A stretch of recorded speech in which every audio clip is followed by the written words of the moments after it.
Hi, I'm Linda Norman. I'm a watercolor artist here in the Okanagan Valley in British Columbia. Thank you for joining me in my studio today. I'm going to spend some time showing you the beautiful versatility of the Lebenzon watercolor brushes that I use daily in my studio. I think you'll love them as much as I do once you see what they can do for you. And if you follow along till the end, I'll give you a promo code that you can use for 20% off until the end of June. So today we're talking about Lebenzon brushes. Tracy Lebenzon is a fellow who lives near Seattle in the United States of America, and he has taken this family business on a few years ago and creates these incredible paintbrushes that he uses upcycled material. So estate sales, garage sales, wherever he can find things that he can repurpose, fur coats and taxidermy pieces, and whatever he can find to make the brushes as sustainable as possible. The handles are either bamboo or wangi, which is a form of bamboo but a thicker, different style, and they both feel extremely light in your hand, no matter which style you use. And that's one of the beautiful things about these brushes, and that drew me to them. I discovered them about 5 years ago, and honestly, I use this little brush, I think I've mentioned this several times, every time I sit down to paint. It is my the first brush I pick up every single time. And there's several reasons for that. This is a synthetic goat hair blend, and it's a 1.5 inch tip. And I don't know if you can see that the tip without anything white in the background, but it comes to a precision point, and it has been like this since the day I bought it 4 years ago. And when the package arrived at my door and I opened it, it just felt like he had made this for my hand. I absolutely love it. I don't know what I would do without it. This is a watercolor brush. It's a goat and synthetic blend, as I mentioned, 1.5 inch. But there are many, many different styles. Aside from watercolor brushes, he also makes brushes that are great for acrylic, oil, and ceramics. And he also has a line of paper that you might want to check out when you visit his website. And we'll have that information at the bottom later on in the video. So let's get started. I want to show you exactly how I use the brushes. One of the things that I just so appreciate with the brushes that Tracy puts together is that they hold such a load of water. You can see it's just full and juicy. When I use my paints, I load the brush, barely touch the paint surface, and I'm going to use this one. This is a medium goat synthetic blend 1.5. I'd made a little list here.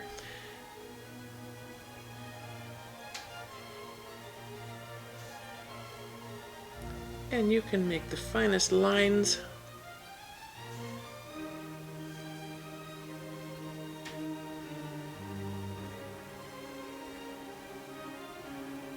Fatter lines.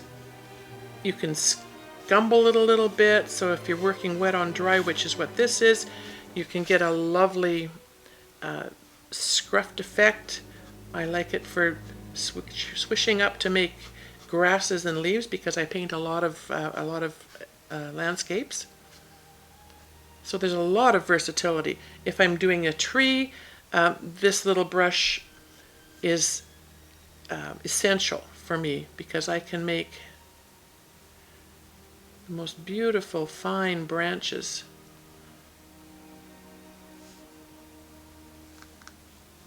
And then also the body of the tree as well. One of my favorites, holds a load of water, light in my hand. These brushes are really great for anybody that has issues with their hands. A lot of painters have issues with mobility in their hands and their fingers, arthritis and different things. These are absolutely lovely to hold. Very lightweight. This one has a little notch on it, the natural part of the bamboo. Some of them are straighter. There are short handles and long handles. This is a medium goat synthetic blend. And you can see it's just a little bit fluffier. But once it's wet, again, the finest point. So it's the same brush as this one, but it has the longer handle if you prefer a longer brush in your hand. Some people prefer to paint, especially if they're painting loose, they prefer to use their hand at the end of the handle. They're like a calligraphy brush. They're just delightful. So those are the two goat and synthetic blends. There are several other ones here. This one is another goat synthetic blend, but it has a longer bristle on it. This will be a 2-inch. Again, precision point. Great for big fluid movements if you're working large. It's a great brush to have in your hand. They work extremely well wet on wet in watercolor, wet on dry. You just can't go wrong with these. I've found that there's just nothing that they can't do.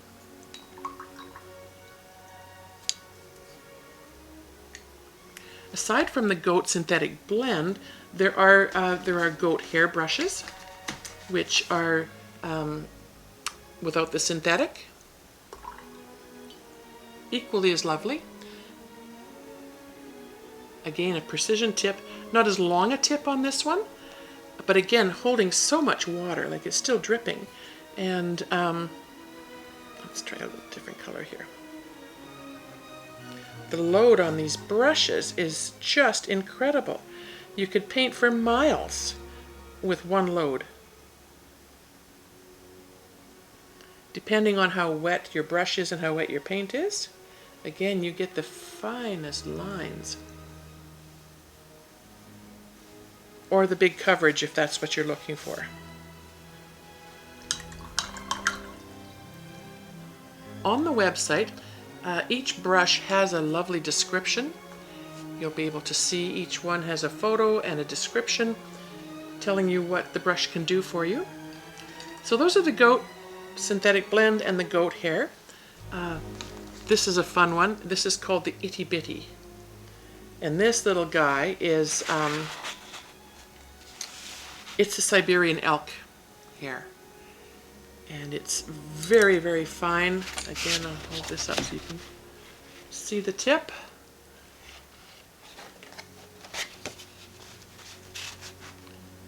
And that is, again, it holds a ton of water. For this little tiny brush, holds so much. But it will give you the most precise, fine lines and wonderful control.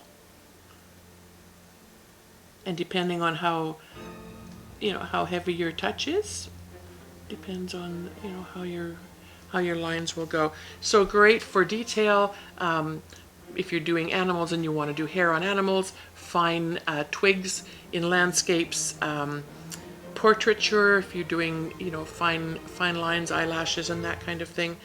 Just an incredible little brush, and it does have it's an inch long. So it's not that long, but it still has a beautiful ability to use on the side of the brush, which is a technique that I really find helpful. And these brushes are designed to make that just a lovely process. So this one's called the Itty Bitty elk, Siberian elk. And it is itty bitty, and it is as cute as can be, and one of the essential tools in the studio. I mentioned the wangy handles. Again, most of the brushes do come with an option of a wangy handle or a bamboo cane handle.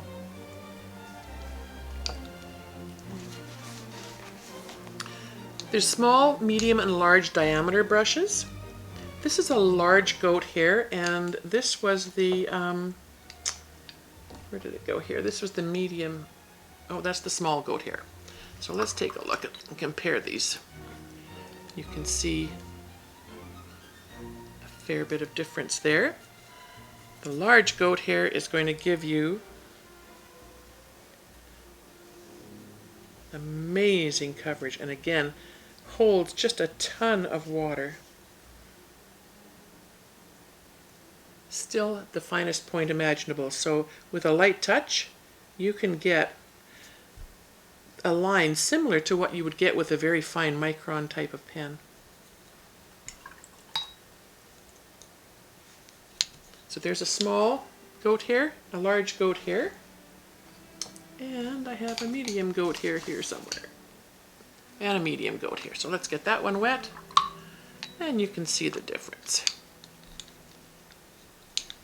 So the diameter is in this part just above where there would normally be a ferrule, which Tracy does not use. He uses 50 steps to make each one of these brushes, and the hairs are set in so well that they will last forever. Like I said, I've been using mine every day for 4 years, and it's like the day I bought it. So aside from the goat hair and this goat hair synthetic blends, we have, this is a small silver fox brush. Again, for detail, you can't beat it. I'm just going to move these aside. So a small silver fox brush with a bamboo handle. This one is, I would say, 1.25 inches long. And you have an option to purchase brushes with anywhere from 1 inch up to 2 inch, I think, for the bristles. But again, this is so light in the hand. There's no drag when you've loaded your brush with water and some nice juicy pigment. It's just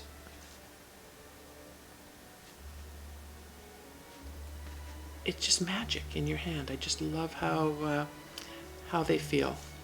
And again, if you need to do some grasses or some filling in with your color, very, very receptive to pretty much any kind of brush stroke you want to use. So this one is a small silver fox, it's called.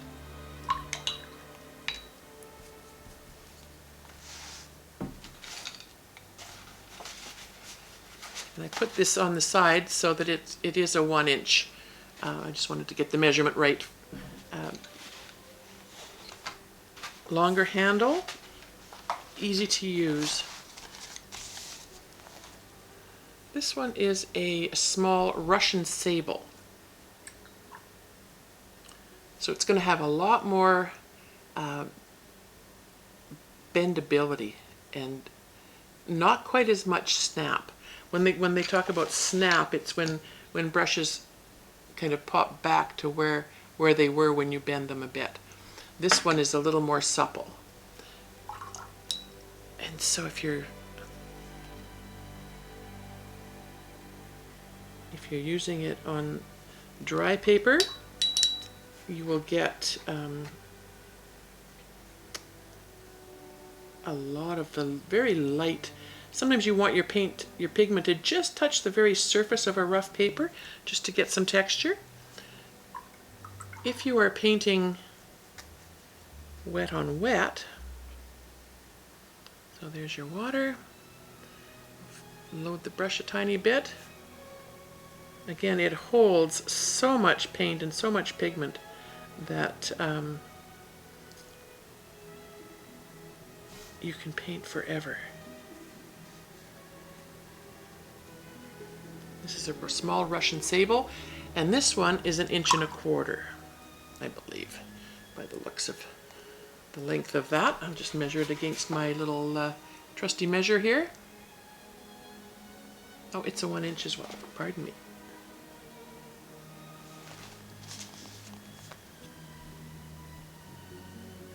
This is a synthetic brush. It doesn't have any natural hairs built into it. And it's called a small, soft, white synthetic brush. So we talked about snap. This one has all the snap. And again, if you're working with textures, a lot of control with this kind of brush. Brushes are stiffer, and you are going to get great results from any of the brushes. So I would think that, you know, if you go on the website and have a look at the description, decide which one would feel best in your hand and which one might suit the type of pressure you like to use and the amount of water you like to use, you'll be able to find the brushes that really work best for you. I would recommend starting off with a Goat Synthetic Blend for most watercolorists because it's so versatile. And then once you get a feel for that, you'll get a sense of where you want to go with next choices. As I say, they come in different bristle lengths. If you get this 1.5 inch, that gives you a nice medium place to start, and then you can work from there. I can't recommend them more highly. Like I say, a game changer. They arrive in the mail in a tube like this, wrapped very carefully in great shape. They're protected very well. Each brush, each order comes with a great description on how to break in a new or not so new brush because they're upcycled. That's a great play on words. So care instructions, how to clean them, how to look after them, how to get them started, break them in, that kind of thing. And a very detailed invoice that comes along with it. And a little bit of history about Lebenzon brushes. And you'll find that on the website as well. Very thorough, very easy to follow. And as I say, I can't recommend them highly enough. They're just an essential part of my studio. So today, if you decide you'd like to try Lebenzon brushes, have a look, see what Tracy has to offer, read a little bit about his history and how the company operates, and you know, the sustainability and the upcycled aspect of it is so appealing, and it works. It works amazingly well. So whether you're a watercolor artist, just starting out, or an experienced artist, or whether you paint in acrylics, oils, maybe you're a ceramic artist and you want to try some great brushes, check them out. If you go to the website and pick out the brushes you want and enter Lynda, Lynda, in the promo code, you'll get 20% off by the end of June, or before the end of June rather. So please check that out. At least go in and read about Tracy's history and the brushes and how they all come together. It's absolutely fascinating, something that's important in this day and age for so many of us. And as I say, it's a game changer for me, and I think it would be for you too, no matter how or where you paint. I think they would be, a Lebenzon brush would be the best thing you can add to your studio. Thanks for following along today. I hope you enjoyed the review on the Lebenzon brushes. If you'd like to see more of my channel, follow along, subscribe, hit notifications, and you can also visit my website. It's bandraistudio.com. That's BANDRAOI studio.com.